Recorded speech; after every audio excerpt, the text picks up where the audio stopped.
Dios le bendiga. Gloria sea el nombre del Señor. Nosotros nos gozamos una vez más que el Señor nos da esta oportunidad de nosotros reunirnos por estos medios con el propósito de nosotros agradecerle al Señor, de glorificar su santo y bendito nombre. Nosotros le damos la bienvenida a los hermanos que están integrándose, a los amigos que están integrándose en este momento para compartir con nosotros el estudio de la palabra del Señor. Nos gozamos en que estén compartiendo con nosotros y rogamos al Señor que este estudio sea de bendición a sus vidas. Hemos estado estudiando el libro de Apocalipsis. El libro de Apocalipsis nosotros vimos desde el principio que viene con una promesa de bendición a aquel que lo lee, aquel que lo sigue, aquel que lo escucha. Y nosotros estamos cumpliendo y esperamos la promesa cumplida en nuestra vida de la bendición del Señor que viene por el estudio de su palabra. La semana pasada estuvimos estudiando Apocalipsis capítulo 18, donde vimos que se describe la caída de la Babilonia comercial. Anteriormente habíamos visto la caída de la Babilonia religiosa en el capítulo 17, pero en el 18 vimos la caída de Babilonia comercial, de una Babilonia política, de una Babilonia económica. Vimos que el sistema mundial se había enriquecido con las prácticas de Babilonia y que los mercaderes, los gobernantes y las naciones del mundo quedaron lamentándose por la destrucción de Babilonia. Los reyes de la tierra se lamentaron por la destrucción de Babilonia porque ellos se habían enriquecido con las prácticas de Babilonia. Babilonia era la fuente de sus riquezas. Sin embargo, vimos que mientras el mundo llora la destrucción de Babilonia, vimos que en el cielo había una gran celebración. En el cielo había una gran celebración, había regocijo porque Dios estaba juzgando la maldad de Babilonia, la corrupción de Babilonia, la persecución que Babilonia había establecido en contra del pueblo de Cristo. Por eso en el cielo había celebración. Nosotros vamos a continuar el estudio que nosotros hemos estado llevando de Apocalipsis. Hoy vamos a estudiar el capítulo 19.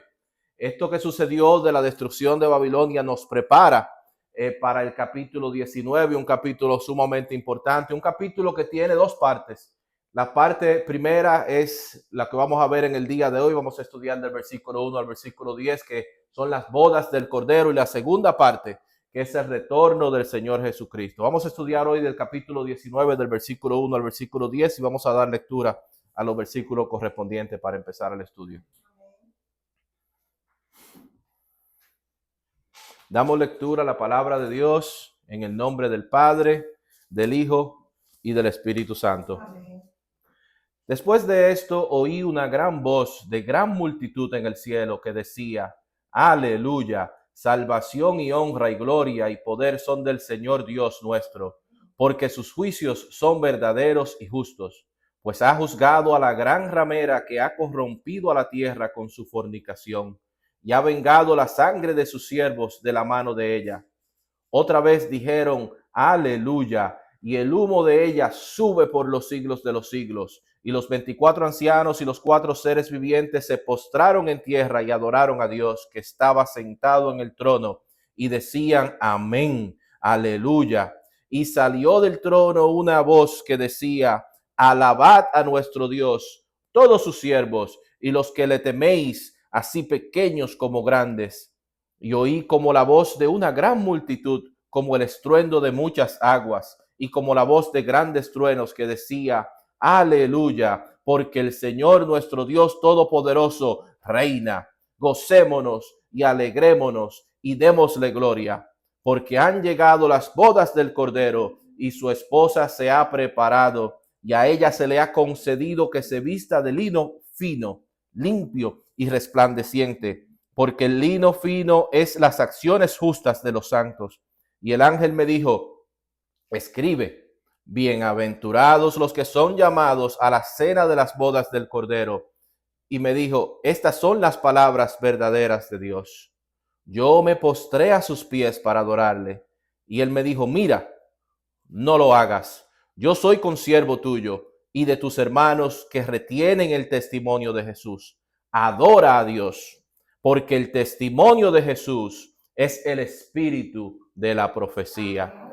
Oremos. Amante Dios y Padre Celestial, Señor, te damos gracias porque tú has sido bueno, Señor. Te damos gracias por tu palabra, Dios mío. Ahora que vamos a iniciar este estudio, te pedimos que tu Espíritu Santo, Señor, se pasee en medio nuestro, que prepare los corazones, Padre Santo, que nos dé la palabra, Señor, que no sea yo, sino tú dando la palabra directamente, Señor, a nuestros corazones, a nuestro espíritu, Señor, una palabra de fortaleza, Padre Santo, la palabra que tú tienes para nosotros, que sabemos que es una palabra de bien, que es una palabra de cambio, que es una palabra de ayuda, Padre Santo, Señor. Te damos gracias, Dios, y todo lo pedimos en el nombre de Jesús. Amén y amén. Nosotros vemos que ahora cuando entramos en este capítulo 19 de Apocalipsis, nos encontramos haciendo un cambio dramático de lo que nosotros hemos estado viendo anteriormente. Durante varios capítulos hemos estado viendo lo que sucede en la tierra cuando la tierra está siendo sometida al castigo de Dios. Hemos estado hablando de tiempos difíciles, de tiempos de gran tribulación, tiempo donde se desataron los 7 sellos, el tiempo que se escuchó el sonido y los castigos que vinieron con las 7 trompetas, tiempo en el que se derramaron las 7 copas de la ira de Dios sobre los moradores de la tierra. El mundo durante este tiempo ha experimentado guerras. El mundo durante este tiempo ha experimentado hambre, ha experimentado pandemias, muerte, pestilencia, terremotos, persecución, oscuridad, contaminación de las aguas, calor que mata a los hombres del calor. Y vimos también el mundo preparándose hacia la batalla final, la batalla de Armagedón. Sin embargo, al comenzar este capítulo, ya Juan no se dirige hacia los eventos que están sucediendo a la tierra. Él acabó hablando de la destrucción de Babilonia religiosa en el capítulo 17, de la Babilonia comercial en el capítulo 18, pero ahora hace una transición a lo que va a estar ocurriendo en el cielo. Ahora el ruido de las blasfemias de los hombres que estaban blasfemando el nombre de Dios en la tierra ha sido reemplazado por cánticos de adoración en el cielo. Ahora las voces de rebeldía no son sustituidas por voces de alabanza que van a estar sucediendo en el cielo. El juicio continúa en la tierra, pero en el cielo hay una celebración gloriosa. ¿Por qué? Porque nosotros no vamos a estar en la tierra. Nosotros vamos a estar adorando el nombre glorioso de nuestro Señor en el cielo. La iglesia va a estar en el cielo. Nosotros vimos la iglesia y los mensajes a la iglesia en los capítulos 2 y 3 de Apocalipsis, pero de ahí en adelante no hemos vuelto a ver a la iglesia. La iglesia no va a estar en la tierra cuando la mano, la ira de Dios, los juicios de Dios van a estar cayendo sobre la tierra. La iglesia va a estar en el cielo. Vemos en la primera carta a los tesalonicenses, en el capítulo 5, en el versículo 9, dice: porque no nos ha puesto Dios para ira, sino para alcanzar salvación por medio de nuestro Señor Jesucristo. La iglesia esos castigos de la ira de Dios no son dirigidos a la iglesia, son dirigidos a aquellos que han rechazado la oportunidad de salvación, aquellos que se le ha predicado el evangelio y lo han rechazado. Son los que van a ser los sujetos, aquellos sobre los cuales va a caer este castigo. Este capítulo comienza diciendo en el versículo 1: después de esto oí una gran voz de gran multitud en el cielo que decía: aleluya, salvación y honra y gloria y poder son del Señor Dios nuestro. Vemos esta palabra aleluya, aleluya. Esta palabra, sorprendentemente, no la habíamos visto en el Nuevo Testamento. Esta es la primera mención de la palabra aleluya en el Nuevo Testamento. En todos los libros del Nuevo Testamento, la palabra aleluya solamente aparece 4 veces, y la vemos aquí en Apocalipsis, que aparece 4 veces. La palabra aleluya es una palabra hebrea, una palabra compuesta de 2 palabras. De la palabra alal, que significa alabar, exaltar o celebrar con gozo. Y la palabra ya, que es una abreviación del nombre de Jehová, del nombre de Dios, nombre de Jehová o Yahweh o Yahvé. Literalmente esta palabra significa alabad a Jehová o alaben al Señor. Y esta es una palabra que, aunque es hebrea, es una palabra universalmente reconocida, una palabra que la usamos en distintos idiomas sin traducirla, expresando nuestro agradecimiento, expresando nuestra alabanza a quien merece alabanza, a nuestro Dios todopoderoso. Alabad a Jehová. Aleluya. Y esto es glorioso, donde nosotros podemos ver hermanos de diferentes idiomas, de diferentes nacionalidades, y a veces no entendemos qué están hablando, y de momento vemos aleluya y podemos responder aleluya, amén. Gloria sea el nombre del Señor. Es una palabra que no necesita traducción. Aleluya. Es interesante también que esta palabra, aleluya, la estamos viendo en un contexto en el cual hay celebración en el cielo, pero la celebración que está en el cielo es parte del producto del juicio que Dios está trayendo sobre la tierra. Y es muy interesante porque cuando vemos la primera vez que se usa la palabra, se usa en el Salmos 104, en el versículo 35, y tiene ese mismo contexto. Vamos a leerlo. Dice: sean consumidos de la tierra los pecadores, y los impíos dejen de ser. Bendice, alma mía, a Jehová. Aleluya. Es la primera mención de la palabra aleluya en la Biblia. Muchas veces esta palabra uno la asocia únicamente con bendición, con gozo y celebración, pero vemos que en su contexto está trayendo, hay celebración, hay alabanza a Dios, porque Dios está trayendo justicia, está haciendo cumplir su voluntad. Dios es amor, pero también Dios es santo. Dios es misericordioso, pero también Dios es justo. Cuando Dios elimina la maldad y establece justicia, esto también vemos que es motivo de alabanza y de glorificar el nombre del Señor. Es motivo de decir aleluya. En Apocalipsis 19, nosotros encontramos, como dijimos nuevamente, esta palabra aleluya, y la vemos aquí repetidamente relacionada al juicio. Esta vez el motivo es el motivo de esta celebración es la destrucción de Babilonia, que hemos estado viendo, que vimos en los capítulos 17 y 18. La destrucción de la Babilonia religiosa y la destrucción de la Babilonia política, económica, Babilonia que ha engañado las naciones, Babilonia que ha perseguido y ha matado a los santos y ha perseguido a aquellos que han decidido seguir a Cristo. Durante siglos ha aparentado que este sistema político religioso dominaba. Durante mucho tiempo aparecía que aquellos que han seguido al Señor han sido los débiles, han sido los perseguidos. Pero ahora en el cielo hay celebración porque Dios está destruyendo el sistema que ha perseguido a los santos. Y es celebración y es motivo de que ellos están cantando en los cielos y dando gloria a Dios y diciendo aleluya, porque Dios ha puesto fin a esta rebelión en contra de él, porque Dios ha puesto fin a la maldad que hay sobre este mundo. Por eso el cielo está exclamando aleluya.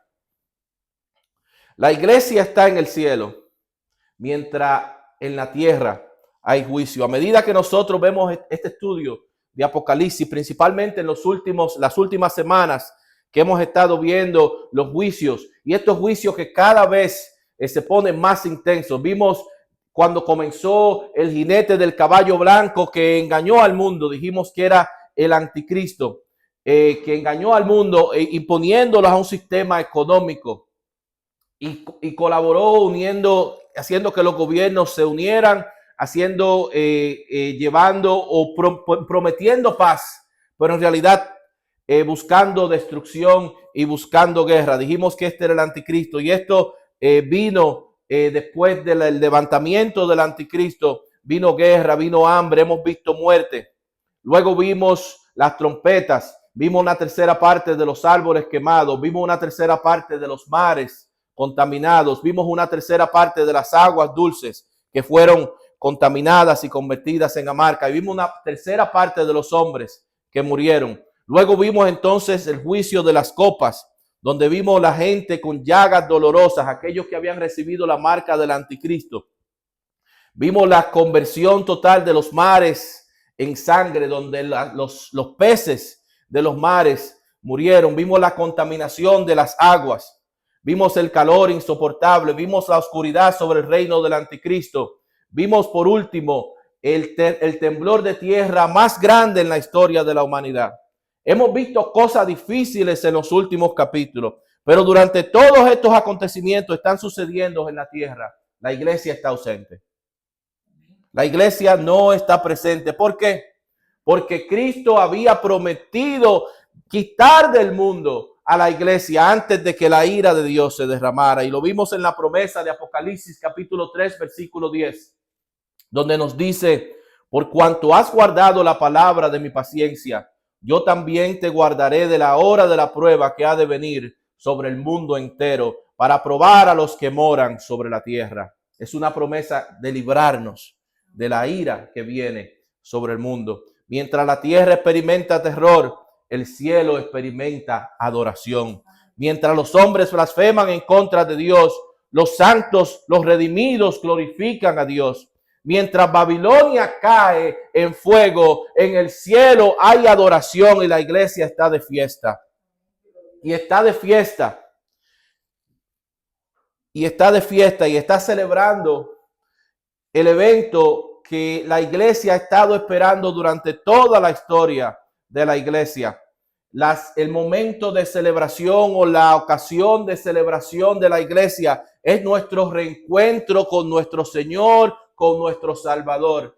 La razón de la celebración de la iglesia es el cumplimiento de así como el Señor lo prometió, así lo hizo, así regresó, así nos tomó a nosotros para sí mismo, para que nosotros estemos donde Él está. Eso es momento, eso es ocasión de celebración. Y vemos esta celebración gloriosa. Dice el versículo 7 y el versículo 8: gocémonos y alegrémonos y démosle gloria, porque han llegado las bodas del Cordero, y su esposa, que es la iglesia, se ha preparado, y a ella se le ha concedido que se vista de lino fino, limpio y resplandeciente, porque el lino fino es las acciones justas de los santos. Para entender acerca de esta comparación de la boda del Cordero, del significado a lo que se refiere, nosotros debemos entender el contexto de lo que era una boda hebrea del primer siglo. La boda hebrea del primer siglo comenzaba con lo que se llegaba a un acuerdo, que era lo que se conocía como el desposamiento, desposarse.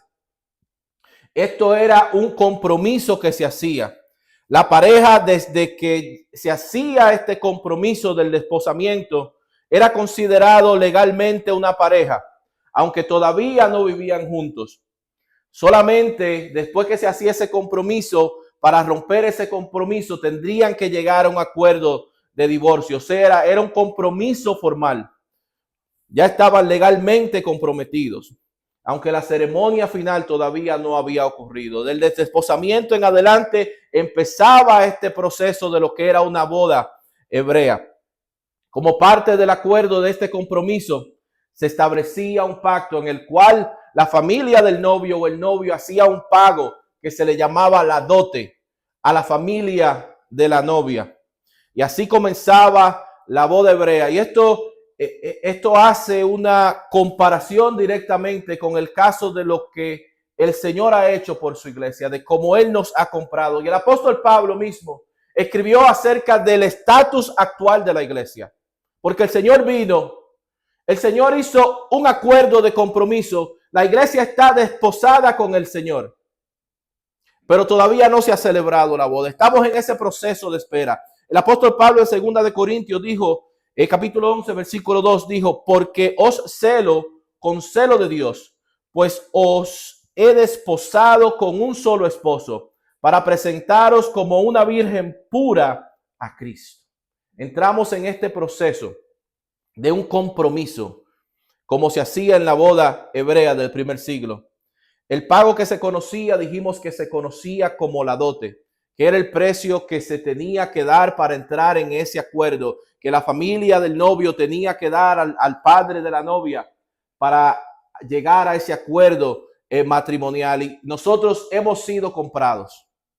Ya el precio de nuestra redención ha sido pagado. Gloria sea el nombre del Señor. Y la palabra de Dios nos dice en Primera de Pedro, capítulo 1, versículos 18 y 19, sabiendo que fuisteis rescatados de vuestra vana manera de vivir, la cual recibisteis de vuestros padres, no con cosas corruptibles como oro o plata, sino con la sangre preciosa de Cristo, como de un cordero sin mancha y sin contaminación. O sea, ese fue el precio con el cual nosotros fuimos rescatados, fuimos comprados. Entramos ahora en un compromiso.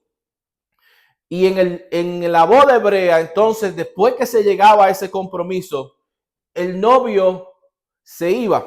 El novio regresaba a la casa de su padre. Y la tarea de allí en adelante del novio era preparar el lugar para su futura esposa, para la novia.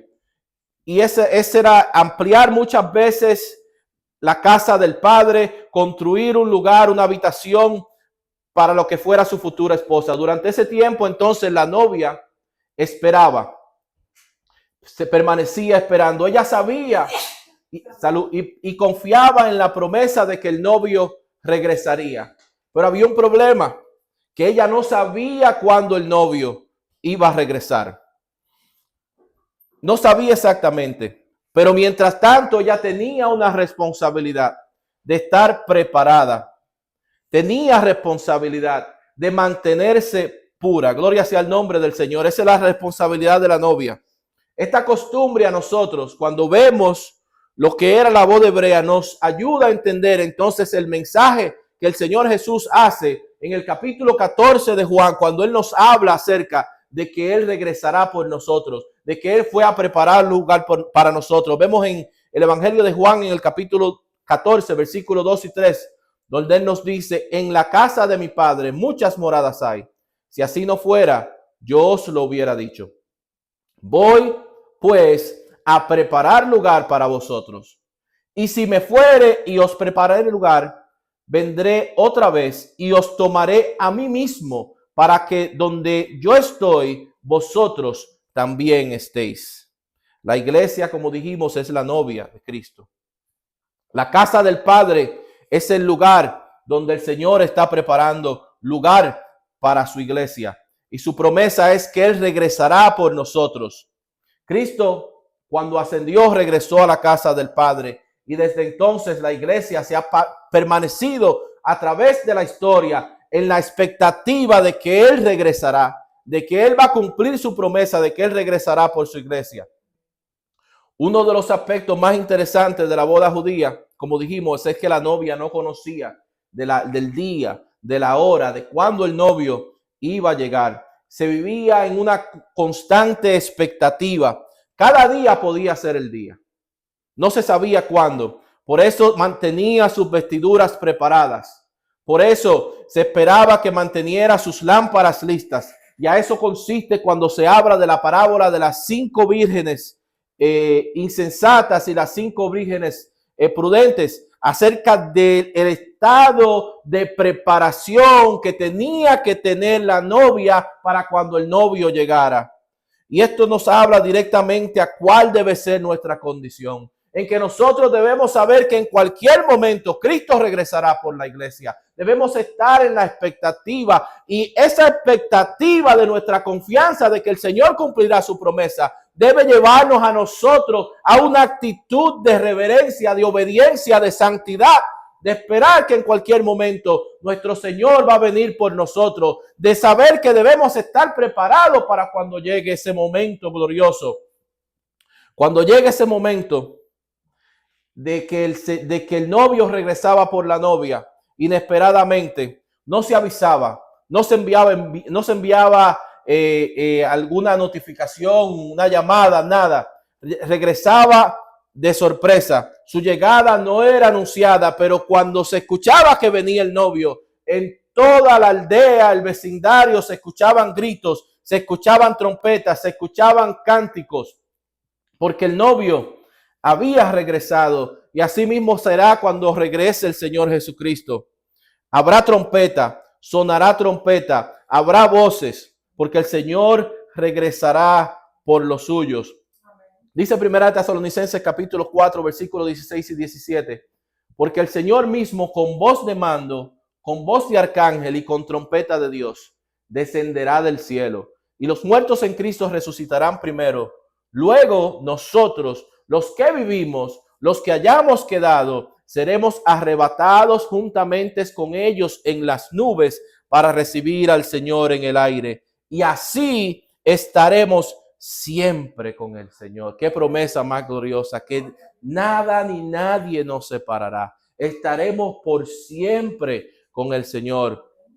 Cuando el novio llegaba, se llevaba a la novia a casa de su padre, y Jesús prometió regresar y llevarnos con él para donde que él esté, nosotros también estemos. Él dice: vendré otra vez y os tomaré a mí mismo. El propósito de su venida, del regreso del Señor Jesucristo en el arrebatamiento de la iglesia, es tomar a la iglesia para que esté con él, para celebrar, hacer esta celebración que es conocida como las bodas del Cordero, librándola de los eventos que nosotros hemos estado estudiando, eventos de la tribulación, eventos que el mundo va a estar sufriendo durante este tiempo. Luego se celebraba la fiesta de boda, y como dijimos, todo esto apunta proféticamente al levantamiento de la iglesia, al rapto de la iglesia, eventos que durante los siglos la iglesia ha estado esperando.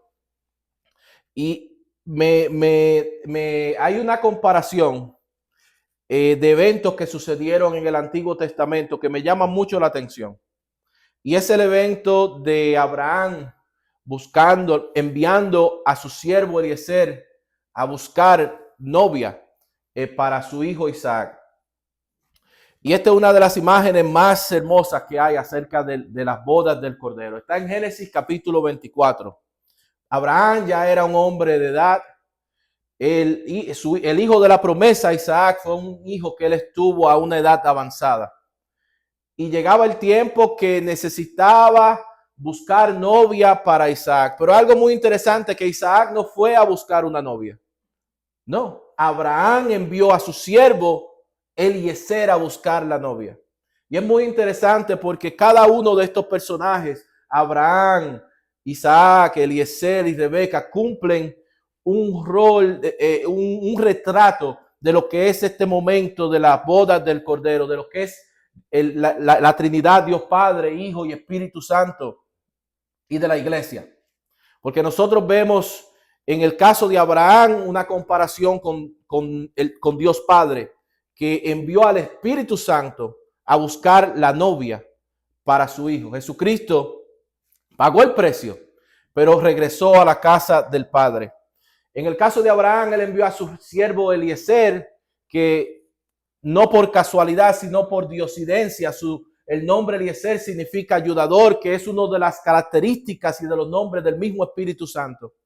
Envió a su siervo Eliezer a que buscara la novia para su hijo Isaac. Y Eliezer, llegó a donde Rebeca y le dio el mensaje acerca de lo que se buscaba. El Espíritu Santo resaltó quién es Abraham.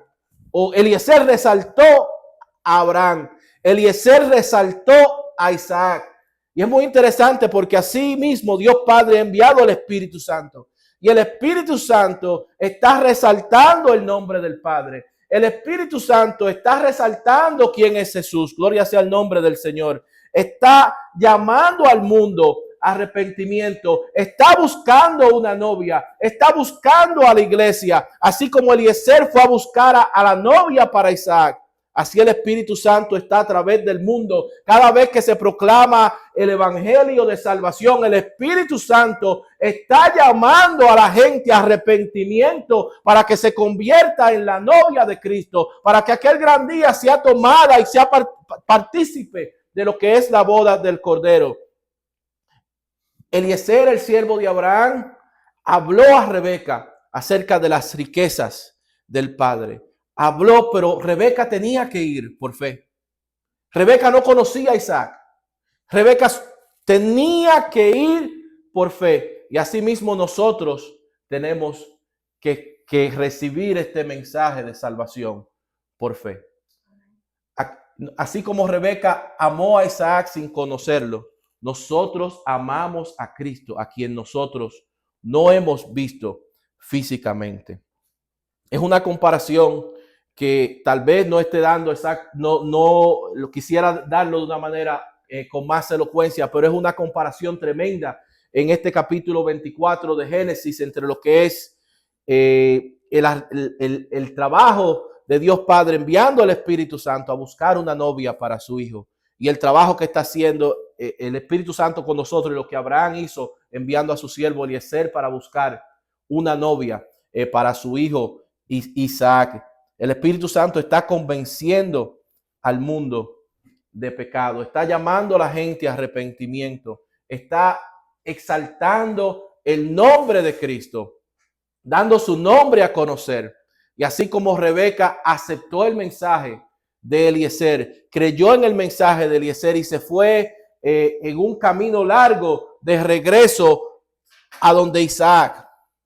Asimismo, cuando nosotros creemos, entramos nosotros en un proceso de peregrinación, donde Eliezer era quien encaminaba a Rebeca para llevarla a donde Isaac. El Espíritu Santo a nosotros nos está encaminando, nos está llevando, nos está purificando, nos está santificando para cuando llegue ese momento glorioso, nosotros poder ser tomados y llevados a la presencia de Cristo, donde Él nos recibirá en las nubes y para siempre estaremos con Él. Y nosotros nos preguntamos, y la iglesia se ha preguntado a través de los tiempos, a través de los siglos, ¿cómo será ese momento? ¿Cómo será ese momento glorioso cuando nosotros podamos ver a quien nos amó primero, a quien dio su vida por nosotros? ¿Cómo será ese momento? Yo creo que esa era la idea que tenía aquel escritor de este himno, que dijo en las palabras de este himno: en presencia estar de Cristo, ver su rostro. ¿Qué será cuando al fin en pleno gozo mi alma le contemplará? Amén. Nosotros le veremos tal y como Él es. Así lo dice Él. Nosotros le veremos tal y como Él es y esperamos ese momento glorioso de nuestro encuentro con el Señor Jesucristo. Dice que la novia está vestida de lino fino. Se le concedió vestirse de lino fino, limpio y resplandeciente. El texto aclara qué significa este lino fino, limpio y resplandeciente. Dice que representa las acciones justas de los santos. Y a través de los tiempos muchos han interpretado la salvación a través de acciones, a través de obras. Pero la Biblia no nos dice que la salvación es a través de obras, sino que porque somos salvos, el Espíritu Santo trabajando en nosotros produce obras. Así como cuando Eliezer hizo el llamado a Rebeca, ella fue camino detrás de Eliezer a donde Isaac. Así el Espíritu Santo trabaja en nosotros, produce esa obra que nos lleva de acuerdo a cuál es la voluntad de Dios para nosotros. Pero es producto de que somos salvos. No es que hacemos obras para ser salvos, sino es producto de que somos salvos. Quien hace el trabajo en nosotros, quien se lleva el crédito de las obras que nosotros hacemos, es el Espíritu Santo de Dios, quien está trabajando en nosotros. Dice en la carta de Pablo a los Efesios en el capítulo 2, versículo 8 a 10. Porque por gracia sois salvos, por medio de la fe. Y esto no de vosotros, pues es don de Dios. No por obras, para que nadie se gloríe. Porque somos hechura suya, creados en Cristo Jesús para buenas obras, las cuales Dios preparó de antemano para que anduviésemos en ellas. Estas buenas obras son la evidencia de la vida transformada, de lo que Dios ha hecho por nosotros. Cada cosa que nosotros hacemos, cada servicio realizado es para la gloria de Dios. Vemos que la novia, como dijimos, aparece vestida con aquello que Dios produjo en la novia. No con el crédito de la novia, sino con lo que Dios produjo que nosotros hiciéramos. Estamos vestidos de lino fino y resplandeciente.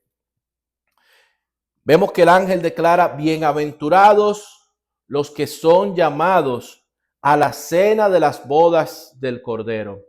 Esta palabra bienaventurado significa bendecido por Dios.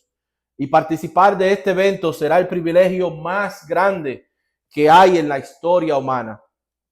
Ninguna celebración terrenal puede compararse con las bodas del Cordero, donde ya no habrá tristeza, donde ya no habrá dolor, donde ya cada lágrima va a ser enjugada, donde ya el pecado va a ser vencido, donde ya no habrá muerte. Los redimidos, nosotros estaremos participando, disfrutaremos de este evento glorioso. Bienaventurados aquellos que son llamados a la cena de la boda del Cordero. Vemos que Juan, recibiendo lo que es toda esta revelación gloriosa, las cosas que él está pudiendo ver son enormes, son grandes, son poderosas, y dice que él de momento cae postrado para adorar al ángel que le está mostrando estas cosas, pero vemos que el ángel hace una respuesta rápida. El ángel le dice: mira, no lo hagas, no lo hagas. ¿Por qué? Porque toda la adoración pertenece solamente a Dios. Ni los ángeles más gloriosos aceptan adoración, ni los apóstoles aceptaron adoración, ni los profetas aceptaron adoración. Lo que es lamentable, porque vemos personas en este tiempo que aceptan adoración. Vemos personas que se postran ante sus líderes, o se postran ante retratos, o se postran ante imágenes de ángeles. Pero toda adoración que no es dirigida a Dios, toda adoración que es dirigida a algo creado, es idolatría. Toda adoración que es dirigida a un hombre es una adoración dirigida a un falso maestro, a un falso profeta. Toda adoración dirigida a un ángel que acepta la adoración es una adoración dirigida no a un ángel de Dios, pero a un ángel del diablo, a Satanás y a alguno de sus demonios. Por eso vemos que el ángel responde rápidamente y le dice: no lo hagas. Adora a Dios. No solamente le dice que no lo hagas, sino que dirige la adoración al único que merece adoración. No lo hagas, adora a Dios. Y este ángel concluye diciendo: porque el testimonio de Jesús es el espíritu de la profecía. Esta declaración de este ángel resume el propósito de toda la profecía bíblica. La profecía bíblica no está hecha para satisfacer nuestra curiosidad. Quisiéramos que fuera así, pero tenemos muchas preguntas que no son respondidas necesariamente a nuestra satisfacción o como nosotros quisiéramos saberla. Pero la profecía bíblica no está hecha para satisfacer nuestra curiosidad.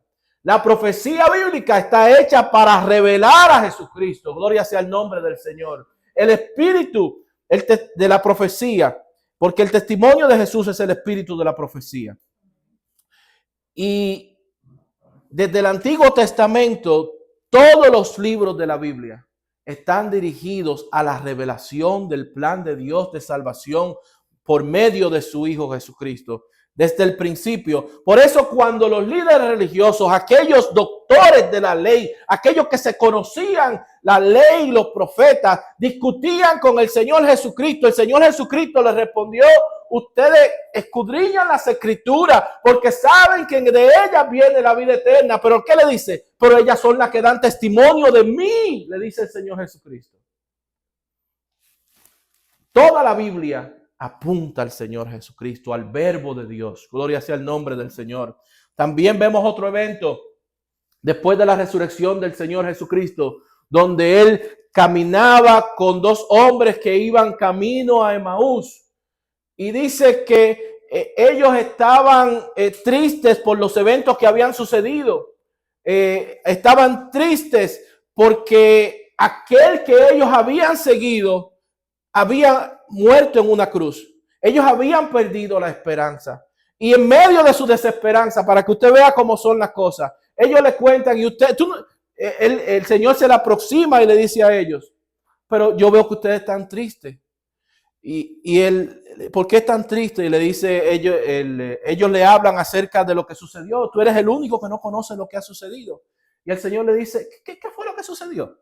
Y ellos le explican acerca de Jesús Nazareno, hombre fiel, hombre que vino de Dios, y le hablan acerca de las cosas que él hizo. Sin embargo, dice que el Señor le dio un estudio bíblico. El Señor le habló a través de todo el Antiguo Testamento, lo que hablaba acerca de él, lo que hablaba acerca de lo que le iba de acontecer a él. Todo lo que hablaba, o sea, desde Moisés y los profetas, le habló en las escrituras las cosas que se referían acerca de él. Es el estudio bíblico. Yo creo que todos quisiéramos haber estado allí para ver al Señor Jesucristo hablando de sí mismo en cada libro del Antiguo Testamento, cada tipo, cada imagen, cada retrato del Antiguo Testamento, el Señor Jesucristo explicándoselo detenidamente a estos discípulos que estaban camino a Emaús desesperanzados. Pero el Señor Jesucristo está a través de toda la Biblia. Y vamos a dar un ejemplo, por ejemplo, en el libro de Génesis, la promesa inicial cuando Adán y Eva cayeron en el jardín del Edén y pecaron, la promesa que Dios le dio desde el jardín del Edén es que iba a enviar a un redentor quien aplastaría la cabeza de la serpiente. Ese redentor, ese que vendría de la simiente de la mujer es el Señor Jesucristo. Es también en Génesis el Hijo amado que es representado en Isaac y es el verdadero descendiente de la promesa de Abraham. En el Éxodo, el Señor Jesucristo representa al Cordero Pascual, cuya sangre libra del juicio. También es el verdadero libertador que rescata a su pueblo de la esclavitud del pecado. En Isaías, Jesús es el siervo sufriente, es el Emmanuel, Dios con nosotros, es el príncipe de paz y es el Mesías prometido. En Miqueas es el gobernante que nacería en Belén. En Zacarías, Jesús es el rey humilde que entra en Jerusalén montado en un asno, el pastor herido y el rey que regresará al monte de los olivos. Todo el Antiguo Testamento anunciaba su primera venida y Cristo cumplió cada una de esas promesas del Antiguo Testamento que hablaban acerca de los eventos que le iban a suceder, sin dejar ninguna que se le quedara sin cumplir. Cada una de esas promesas la cumplió, lo que a nosotros nos da la certeza, lo que a nosotros nos da la seguridad, que cada una de esas promesas que nosotros esperamos que no se han cumplido, promesas que son relacionadas a la iglesia, promesas de las cuales Él dice que regresará por nosotros, que nos tomará a sí mismo, sabemos que se van a cumplir, tenemos la certeza, tenemos la seguridad de que se van a cumplir, tenemos la certeza de que el día que nosotros salgamos de este mundo, vamos a la presencia del Señor, tenemos la certeza de que su palabra siempre se va a cumplir, que no caerá al piso, que se va a cumplir, porque la palabra de Dios siempre se va a cumplir. Se va a cumplir. Nosotros las promesas del Señor siempre se van a cumplir. Mientras Babilonia cae, la novia de Cristo está de fiesta en el cielo. Mientras los reinos del mundo desaparecen, el reino de Dios está a punto de manifestarse. Mientras la tierra experimenta juicio, el cielo celebra una boda. Típicamente en toda la boda, cada boda que usted ha asistido, el momento principal de la boda, ¿cuál es? El personaje principal de la boda, ¿cuál es? Es cuando la novia viene, es cuando la novia entra. Pero esta será una boda distinta, porque el personaje principal de esta boda es el Cordero de Dios que quita el pecado del mundo. El personaje principal de esta boda es el Hijo de Dios que regresa por su iglesia, que regresa por su pueblo, que está preparando un lugar para nosotros, para que donde Él está, nosotros también estemos. Es el personaje principal de este evento, de esta boda, de las bodas del Cordero, de la cual nosotros esperamos estar ahí, de la cual nosotros confiamos que si nosotros perseveramos hasta el fin, sabemos que nosotros vamos a estar ahí. Esperamos ese momento glorioso y entendemos que ese momento está a punto de suceder. Que en un momento, en un abrir y cerrar de ojos, a la final trompeta, el Señor tomará a su pueblo con Él para estar con Él para siempre. Hasta aquí este estudio de esta primera mitad del capítulo 19, esperando que haya sido de bendición para todos los que han participado con nosotros. La próxima semana vamos a estar viendo la segunda parte de este capítulo 19 y vamos a estar estudiando el retorno del Señor Jesucristo. Ya no va a regresar por su iglesia, sino que vamos a ver al Señor Jesucristo regresar con su iglesia. Gloria sea el nombre del Señor. Así que esperamos que compartan con nosotros, que el Señor les continúe bendiciendo.